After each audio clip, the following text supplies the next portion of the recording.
Hi കൂട്ടുകാർ, അസ്സലാമു അലൈക്കും വറഹ്മത്തുള്ളാഹി തആല വബറകാതുഹു. നമുക്ക് എക്സാമാണ് വരുന്നത്. അപ്പോൾ എക്സാമിന് 4ാം ക്ലാസ്സിൽ നിങ്ങൾ കൂടുതലായിട്ട് പഠിക്കേണ്ട ഒരു ഭാഗം വരുന്നത് മദ്ദുകളെ കുറിച്ചിട്ടുള്ളതാണ്. അവസാനത്തെ പാഠമായിട്ട് മദ്ദുകൾ വരുന്നുണ്ട്. മദ്ദുകൾ എത്ര ഇനാണ്? അപ്പോൾ നമ്മളെ കൂടെ ഒരാളുണ്ട്, അവരോടാണ് ഞാൻ ചോദ്യം ചോദിക്കുന്നത്. അപ്പോൾ ഞാൻ ചോദിക്കുകയാണ്. മദ്ദുകൾ 2 ഇനം, അസ്ലിയും ഫർഹിയും. മദ്ദുകൾ 2 ഇനാണ്, അസ്ലിയും മദ്ദുകൾ 2 ഇനാണ്, അസ്ലിയും ഫർഇയും.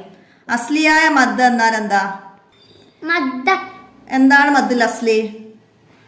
മദ്ദക്ഷരത്തിനെ ഉച്ചരിക്കാൻ ആവശ്യമായ സമയവും മാത്രം നീട്ടുന്നതിനാണ് മദ്ദുൽ അസ്ലി എന്ന് പറയുന്നത്. സമയം മാത്രം നീട്ടുന്നതിനാണ് മദ്ദുൽ അസ്ലി എന്ന് പറയുന്നത്.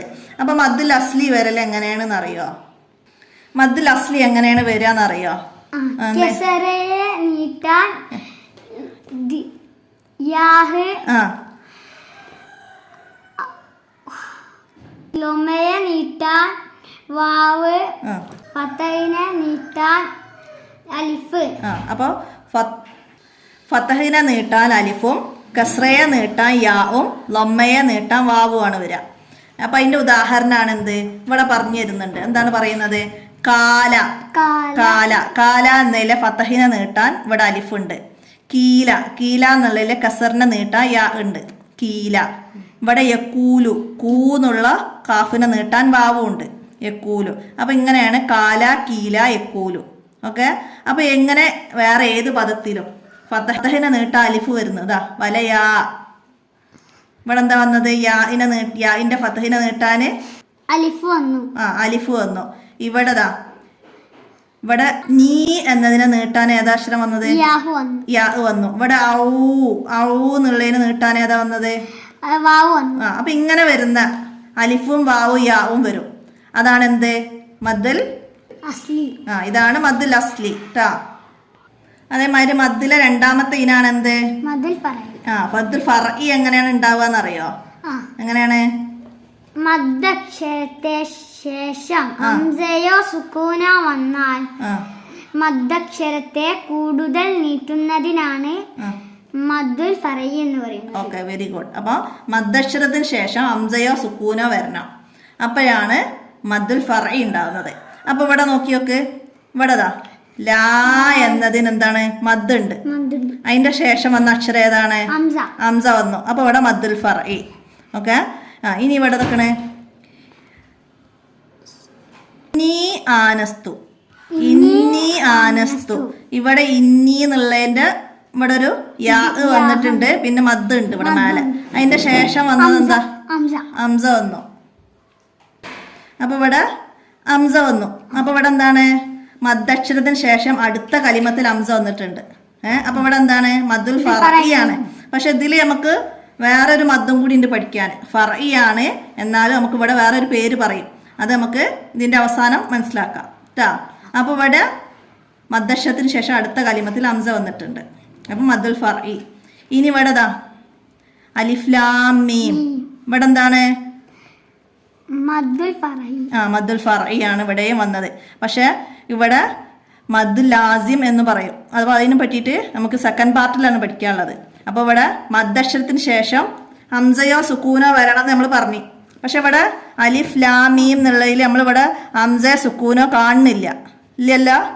പക്ഷെ ഇത് നമ്മൾ അലിഫ് ലാം ലാം എന്ന് പറയുമ്പോൾ ലാം എന്ന് ഉച്ചരിക്കുമ്പോൾ അവസാനിക്കുമ്പോൾ ഒരു മീം വരുന്നില്ലേ സുക്കൂനുള്ള?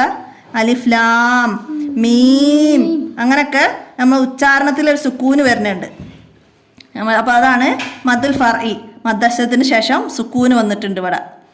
അപ്പൊ അത് മദ്ദുൽ ഫർഇ ആണ്. പക്ഷെ മദ്ദുൽ ഫർഇയിലെ ഒരു മദ്ദായ ലാസിം ഇവിടെ വരുന്നുണ്ട്. അപ്പൊ നമുക്ക് അത് പഠിക്കുമ്പോൾ അതിനെ പറ്റി കൂടുതൽ പറയാം.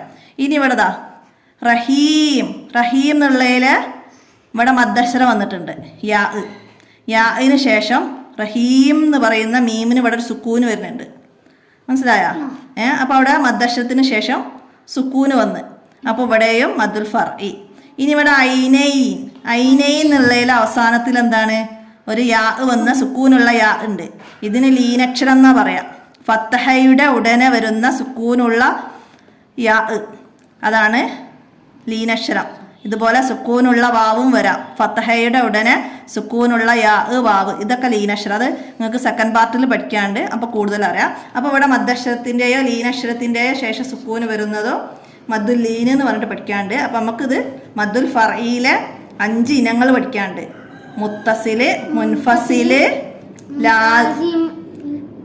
ലാസിം, ആരില്, ലീന്, അങ്ങനെ 5 മദ്ദുകളാണ് ഇവിടെ 5 ഉദാഹരണമായിട്ട് തന്നത്. പക്ഷെ അത് മൊത്തത്തിൽ പറയാം മദ്ദുൽ ഫർഇയിലെ മദ്ദാണ്.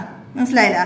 മദ്ദുൽ ഫർഇ എന്താണ്? മദ്ദുൽ ഫർഇ നമ്മൾ പറഞ്ഞു, മദ്ദക്ഷരത്തിന് ശേഷം ഹംസയോ സുക്കൂനോ വന്നാൽ ഉണ്ടാകുന്ന മദ്ദാണ് മദ്ദുൽ ഫർഇ.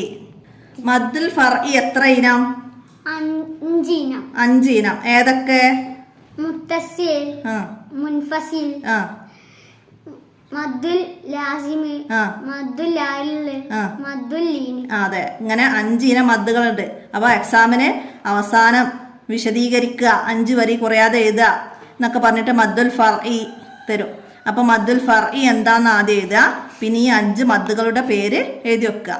ഓക്കെ, മദ്ദുൽ ഫർഇ എന്താണെന്ന് ആദ്യം എഴുതുക, എന്നിട്ട് ഈ 5 മദ്ദുകൾ എഴുതി വെക്കുക. മനസ്സിലായില്ലേ? അപ്പോൾ നമുക്കിനി ഇതിൻ്റെ ഉദാഹരണങ്ങളൊക്കെ വെച്ചിട്ട് നമുക്കൊന്ന് പഠിക്കാം. എന്നിട്ട് അടുത്ത ക്ലാസ്സിൽ നമുക്ക് മദ്ദുൽ ഫർഇയിലെ ഈ ഭാഗത്ത് നിങ്ങൾക്ക് 3 ഇനങ്ങൾ പഠിക്കുന്നുണ്ട്. അതൊക്കെ മുത്തസില്, മുൻഫസില്, ലാസിം.